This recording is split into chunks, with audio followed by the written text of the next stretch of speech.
message, except this time she was in tears, and she said a customer had just informed her that a plane had crashed into a building in New York City, and actually it was not a plane crash. So we decided at that point to go ahead and turn on the television that was in the break room, and what we were watching in horrified reaction to the replay, because it had just occurred probably 10 minutes prior to the time that we turned on the television. So my first reaction was to call my husband, and his reaction was the same because he had actually been watching it. Later that day, my son came home from school, and we talked about it a little bit. He related the fact that one of his very good friends' mother was an airline worker, stewardess, flight attendant with American Airlines, and she at that point had actually flown. She does the New York to Minneapolis trip, and she was actually in mid-flight, got the once-in-a-lifetime signal to ground all the planes, and so her plane, without knowing what was going on, her plane was grounded in Chicago, but because she knew the extent of the gravity of the code, she was able to get to a car rental place immediately and was able to get one of the few cars leaving. Shortly after that, the car rentals were inundated, and no one could get, it was very difficult getting that. So my son expressed concern for his friend, whose mother was at this point hadn't checked in. It was like almost 8 hours later. So we went over, drove over, and picked up he and his sister, took him out to dinner, and then at that point she made contact, and so it was a happy ending for her, and unfortunately not a very happy ending for the other 3,000.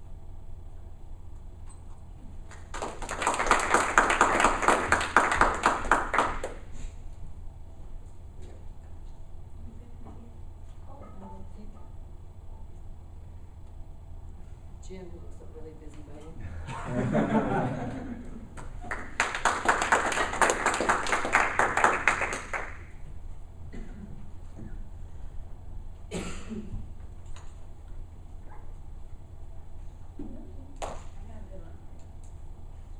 What's a great memory of your best childhood friend?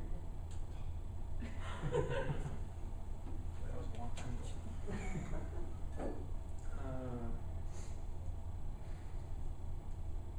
Good memory of my best childhood friend. Surprisingly, it was a young man. His nickname was Boone. I called him Daniel Boone. His first name was Dan, and he was a year older than me. And so in high school, he had a car, and so I was the tagger along and pretty much hung out together all the time. But Jim Croce was his favorite artist, so his car was named Jim. So I fit right in. So that's all I was playing was Jim Croce music and listened to that. But he was an outdoors person. We spent a lot of time in the fields. We spent a lot of time hiking in the hills and behind our homes, digging snow caves, camping in the woods. Back when you just left the house in the morning and didn't come home till dark, and it was kind of unique. I don't think we see that anymore. But it was he was a good friend. He was in my wedding. I was best man in his wedding, and kind of went the way things were supposed to go. Except now he lives in South Dakota. We live here, so we don't have to see each other very much. But lots of reminiscing and fun times when we do. I guess that's it. What kind of car was junk? It was a hunk of junk. As my wife affectionately calls it, a POS card. I'll pick Alan. I think we probably got some time left, huh?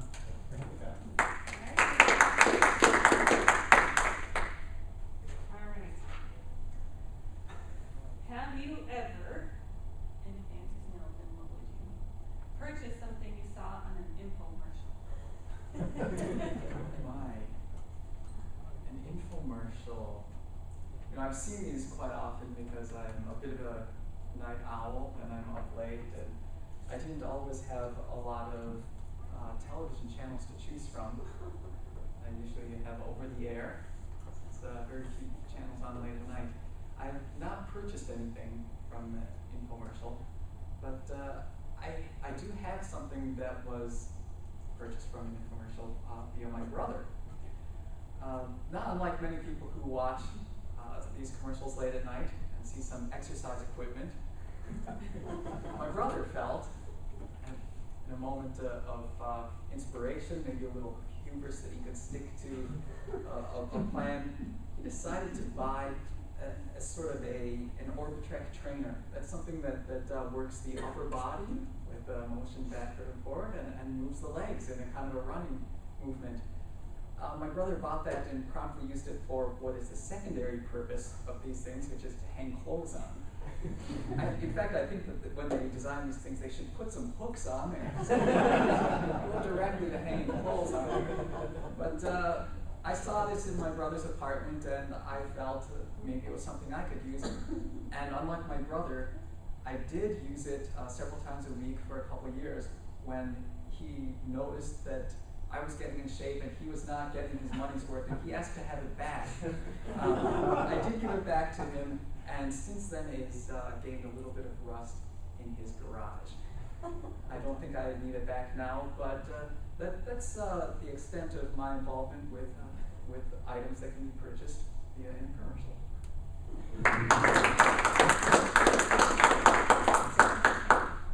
Remember those ShamWows, those commercials? I don't even know what that Well, is. that's the little sham you can use for everything, coffee, soda. Oh, I've anything seen is those. out that you can use it over and over and over. You can get those at Costco now. And so you don't need the infomercial anymore. One more or no? Sure. Yeah, I think we have. Since we don't have any evaluations. Oh, sure. Yeah, we haven't heard at all from Chris today.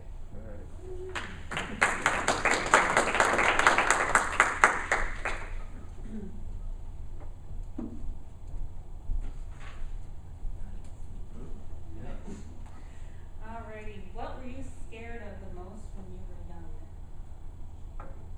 So, when I was maybe 10 years old, we had, like everyone has, the unfinished basement, and then we had 2 younger brothers were born. I was the oldest of 3 boys, and eventually we had to put a bedroom in the basement, and still didn't have a chance yet. Dad didn't have a chance yet to finish the rest of the basement.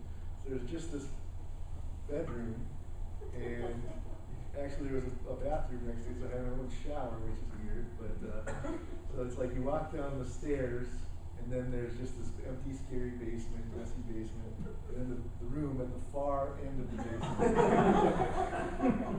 So the interesting thing is, I wasn't so scared of, going down and going across the basement, but what I wasn't scared of was when I turn off the light and go to bed, the monster under the bed grabbing my feet. So therefore, I had this like two-step leap across the room. Turn off the light, and there's 1 step, and then you've got to be in the air because there's no way the monster's going to come that far. So that was my big fear, and it never got me because I could jump so fast.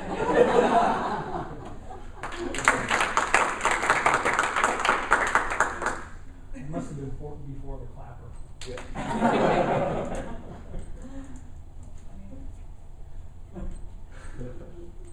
That's a good comment.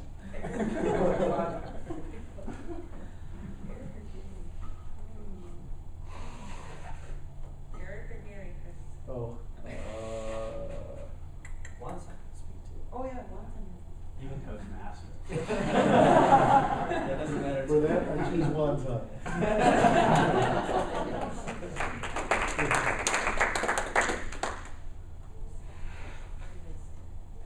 What do you like most about the state that you live in?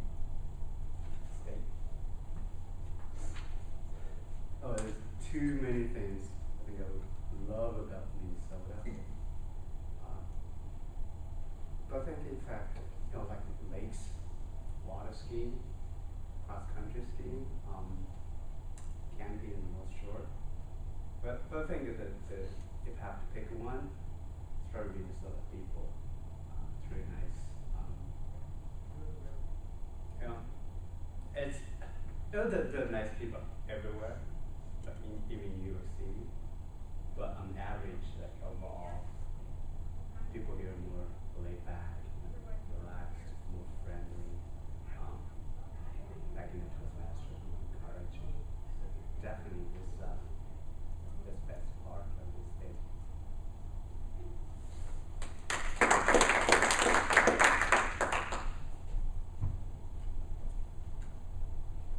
We have time for 2 more. Oh yeah. Gary.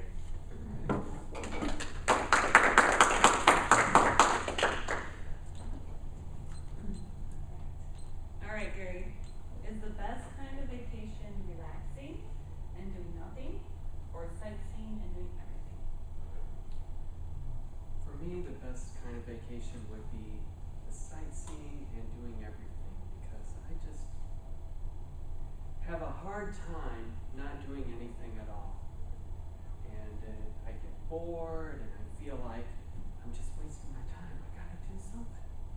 So throughout my childhood, we would go on family vacations and we would try to get a lot of different things in.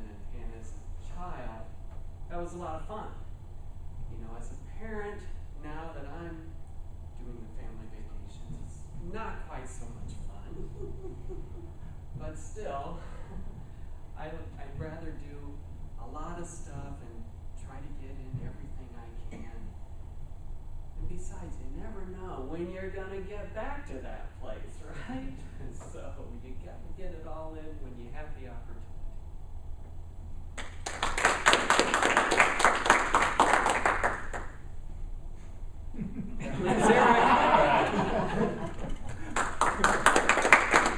Thanks for volunteering. Exactly. All right, Eric.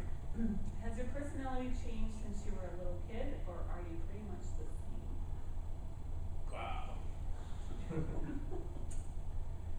It's a tough question. I don't remember self-reflecting as a little child and changing my personality compared to all my friends. So, as best I can remember, I would say I definitely have changed.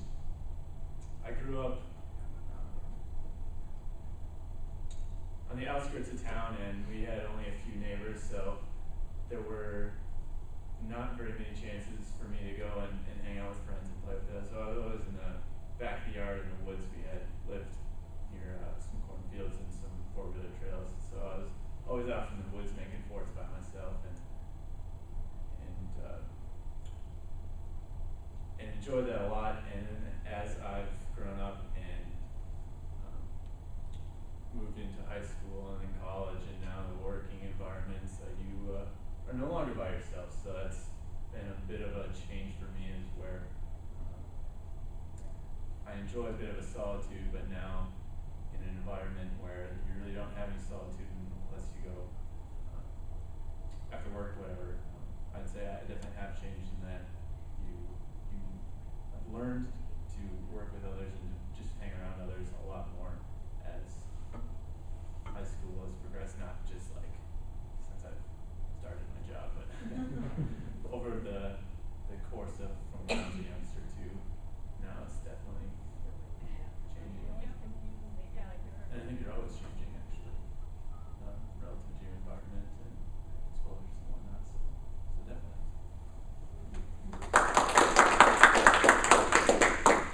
You know, but before Deborah sits down, I wonder, since she's up there, if she could take one. Awesome.